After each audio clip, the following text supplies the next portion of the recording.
compañía de los queridos amigos representantes de países hermanos que nos acompañan acá, de sus cancilleres.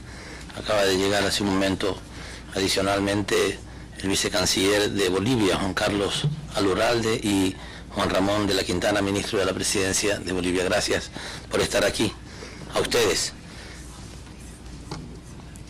Queridos amigos, este evento ha sido organizado con el ánimo de seguir profundizando en el debate, en la búsqueda de soluciones a la injusta situación que experimentamos muchos países del sur. Países dotados con grandes reservas de recursos naturales, pero a la vez condenados debido a las prácticas irresponsables neocoloniales de algunas transnacionales que han operado en nuestros territorios atentando contra los derechos humanos de nuestras poblaciones y contra nuestra riqueza natural. Desde el Ecuador y junto con varios gobiernos cuestionamos precisamente esta búsqueda del lucro sin límites. El ser humano y el ecosistema que necesita este ser humano para sobrevivir y vivir bien no pueden estar sometidos al capital, sino al revés. Es el capital el que debe someterse al bienestar de los seres humanos. Por más que disponga de billones de dólares, ninguna empresa puede estar por encima de la ley y de los derechos humanos y ambientales. El Estado tiene el deber de proteger en su territorio a los seres humanos y a la naturaleza frente a los abusos cometidos por ciertas empresas transnacionales. La justicia debe primar en los litigios que oponen dichas empresas a los estados. Desgraciadamente, podemos comprobar día a día que esto no es así, que estos deseos no se cumplen, que estos principios, como lo ha dicho Heraldo Muñoz al inicio de la intervención, no se cumplen. En los últimos años se han multiplicado las demandas de grandes multinacionales y transnacionales en contra de los estados ante tribunales internacionales de arbitraje. En 1996 se contaban 38 arbitrajes de este tipo.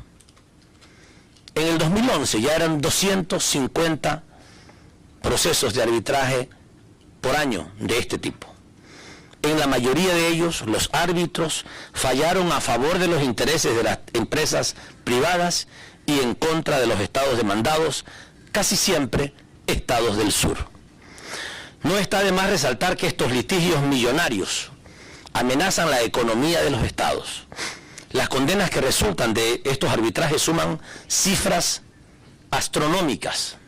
Lógicamente, las repercusiones de esas sentencias no son las mismas para los estados que para las grandes transnacionales en las pocas veces en que éstas se ven condenadas.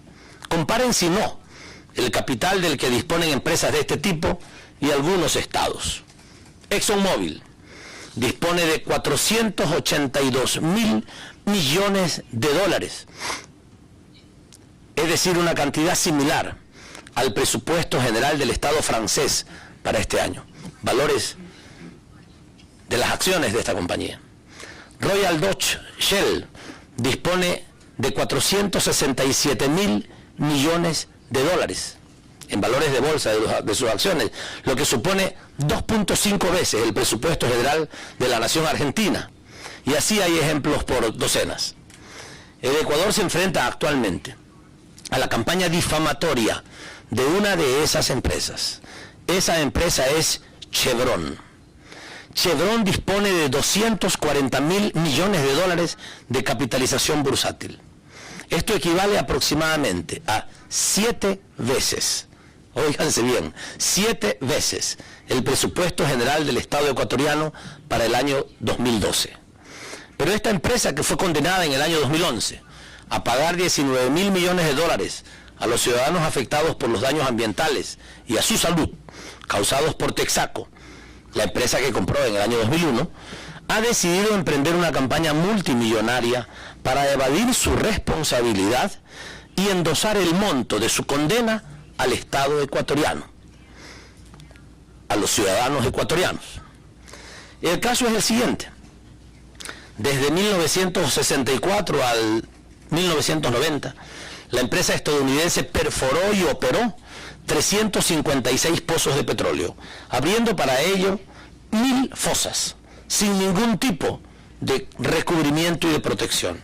En ellas arrojó residuos de todo tipo, principalmente petróleo, lodo de perforación y aguas tóxicas, que causaron daños ambientales inconmensurables y deterioraron la calidad de vida de los miembros de las comunidades locales.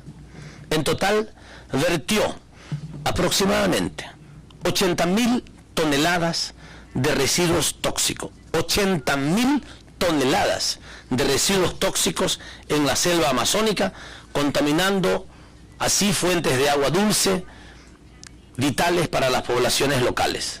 La envergadura del daño causado es gigantesca. Al día de hoy permanece como el vertido tóxico más grande de la historia a nivel mundial.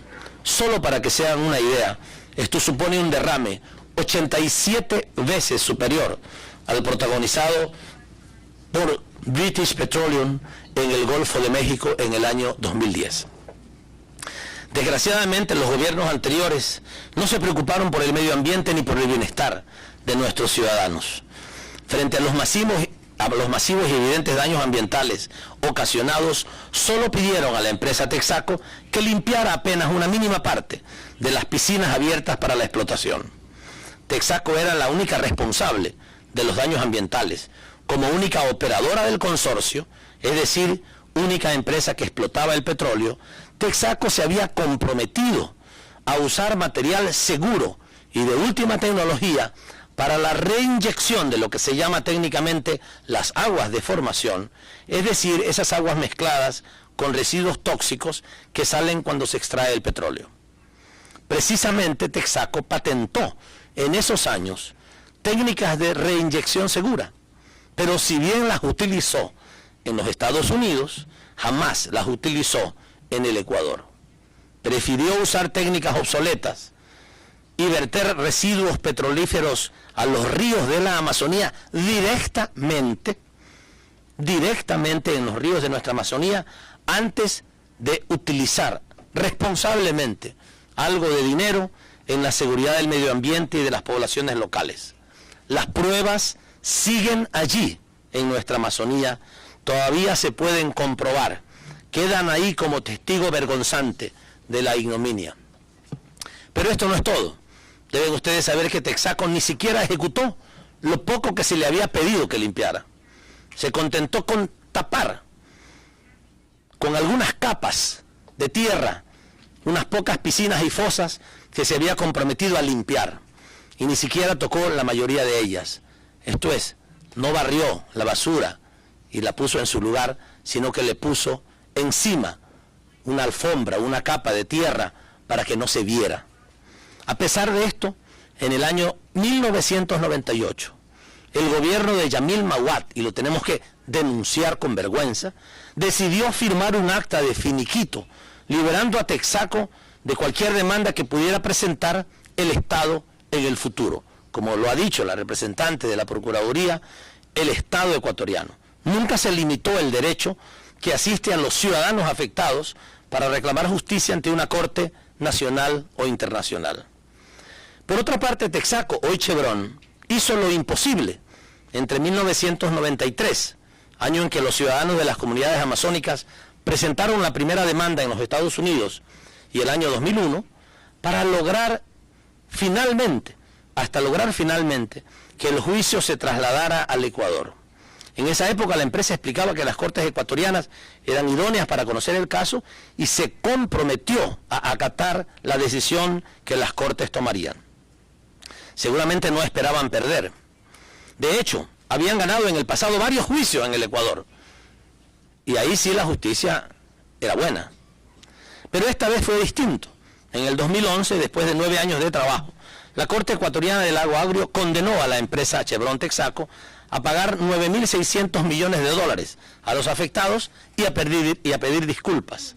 De no pedir disculpas en las siguientes 2 semanas, la cantidad a pagar se vería duplicada. Chevron Texaco se negó a pedir disculpas, por lo que la multa llegó a los 19.000 millones de dólares. ¿Qué ha hecho Chevron desde entonces? ¿Acaso ha buscado la manera de compensar, resarcir a las personas a las cuales perjudicó? No. Estimados y estimadas asistentes, en su lugar, Chevron ha demandado ya 3 veces al Estado ecuatoriano ante tribunales de arbitraje internacional. La razón es sencilla.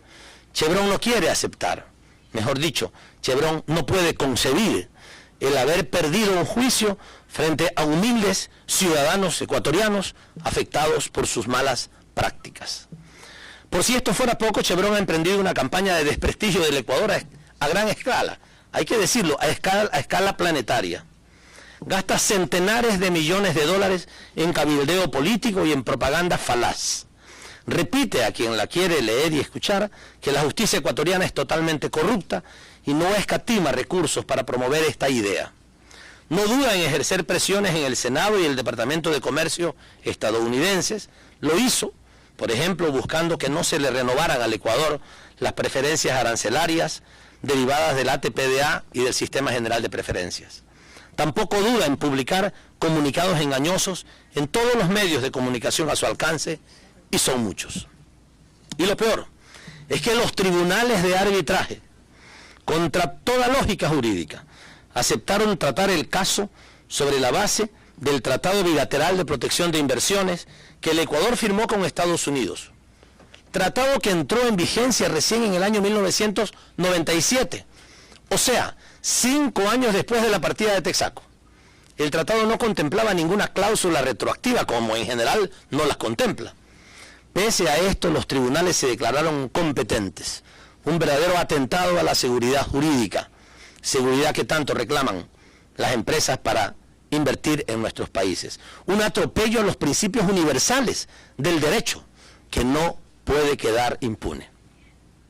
Sepan que uno de esos tribunales ha condenado al Estado ecuatoriano a pagar 96 millones de dólares a Chevron en base a ese tratado. Uno de los juicios. Y no es todo. En el caso más reciente, en el caso que llamamos Chevron 3, por ser la tercera demanda de Chevron en contra del Ecuador, el tribunal pidió al Estado que suspendiera la ejecución de la sentencia de la Corte del Agua Agrio. Le pidió al Estado que suspenda la sentencia de la Corte. El Estado ecuatoriano no puede hacer esto. Nuestra Constitución consagra la separación de los poderes judicial y ejecutivo. Somos una democracia. Es por esto que nunca hemos interferido en el caso del Agua Agrio. Lo que dice Chevron al respecto es sencillamente mentira. Les debo la verdad. Sí hemos escuchado las preocupaciones de los ciudadanos afectados y es nuestra obligación. Entendemos que este es nuestro deber, de la misma manera que era el deber del presidente Obama ir a escuchar a los afectados cuando se dio el terrible derrame de la British Petroleum en el Golfo de México. Pero sepan que los anteriores gobiernos han mantenido oficialmente y con representantes de muy alto nivel nada menos que 11 reuniones con empresarios de Chevron en el transcurso del juicio del Agua Agrio, y entonces nadie habló, peor Chevron, de interferencia. Hoy la empresa Chevron busca a toda costa endosar el monto de esa condena al Estado ecuatoriano. Quiere que sea el Estado, y en última instancia el pueblo ecuatoriano, quien pague por el desastre ambiental que causó Texaco. Para ello difunde masivamente propaganda en la que declara que la responsable de los daños ambientales es la empresa estatal Petroecuador. Poco le importan las evidencias que el propio presidente del Ecuador fue a comprobar y enseñar al mundo. En esta fotografía tenemos la revelación de lo que el presidente del Ecuador hizo hace pocos días. Como muchos ya saben, el presidente Rafael Correa acudió el pasado martes a uno de los pozos operados exclusivamente por la compañía estadounidense, pozos que fueron cerrados tras la salida del país de Texaco Chevron. Después de que salió Texaco, nunca se hizo ninguna actividad de extracción petrolífera en ese lugar. La mano bañada de petróleo que mostró el presidente entonces, tras hundirla en uno de estos pozos dejados, de estos 1000 pozos o lagunas dejadas, es la prueba irrefutable, indiscutible, de que la compañía miente cuando asegura que la contaminación fue provocada por Petroecuador. Tampoco le importa a Chevron que los ciudadanos afectados, testigos y víctimas de los daños ambientales, le demanden, mientras que nunca han demandado a Petroecuador. Miente. El miércoles pasado se permitió hasta declarar que el Tribunal de La Haya la había eximido de cualquier daño ambiental, algo que el laudo del tribunal no contempla en ninguna página. En su comunicado ese día la petrolera declaraba que el juego ha terminado. Pues no, estimados amigos y amigas, se los digo claramente, esto no es un juego y para nosotros la batalla apenas comienza. No escatimaremos esfuerzos para que la verdad prevalezca y el mundo entero conozca lo que hizo Chevron Texaco en la Amazonía ecuatoriana.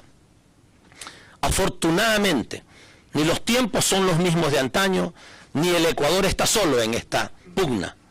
Y no son los mismos tiempos porque los estados del sur están cada vez más determinados a revisar los términos de relacionamiento con las empresas transnacionales. Las estadísticas abrumadoras que muestran los tribunales de arbitraje en contra de nuestros países hacen cada vez más visible el oscuro entramado de intereses cruzados que existen entre empresas, árbitros y abogados vinculados a estos foros.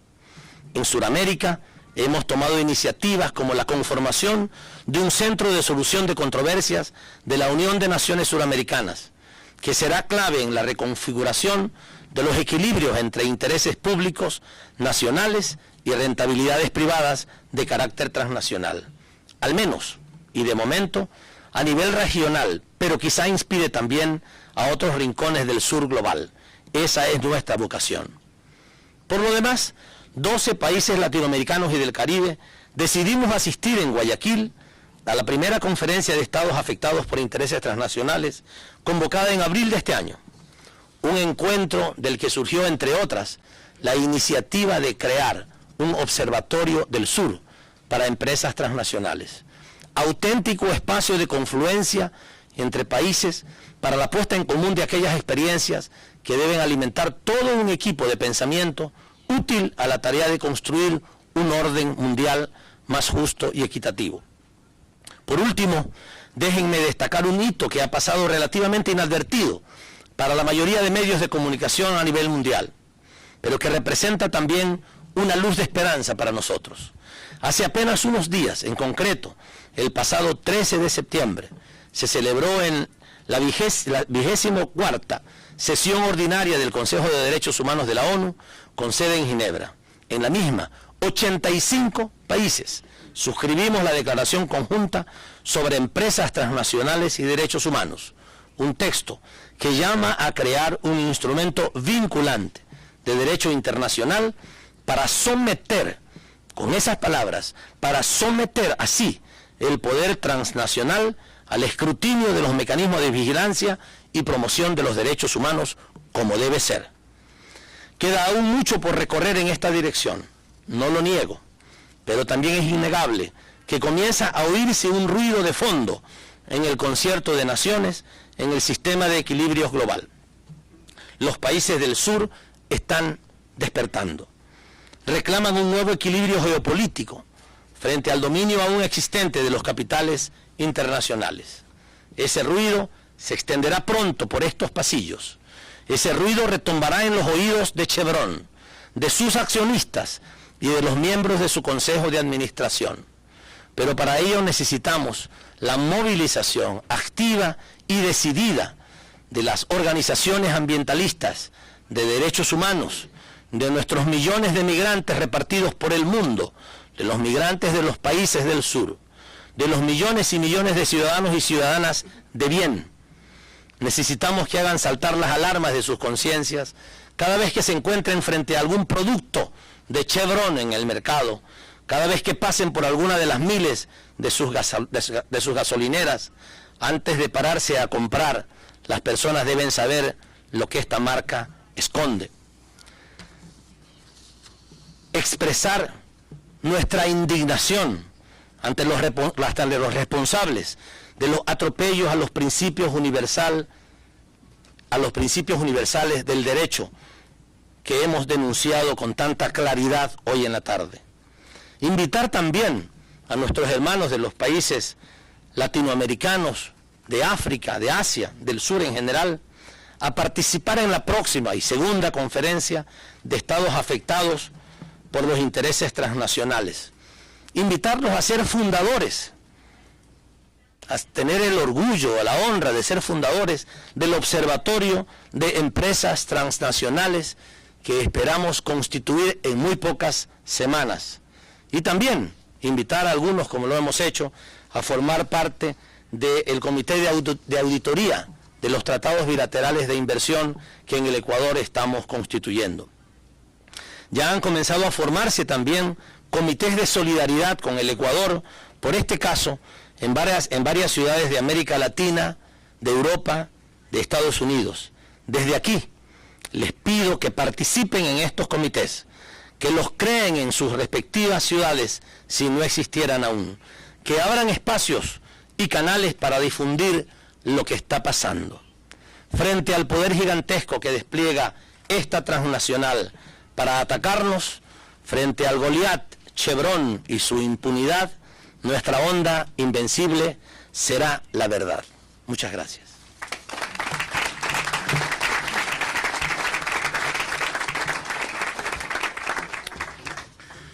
No olviden que hay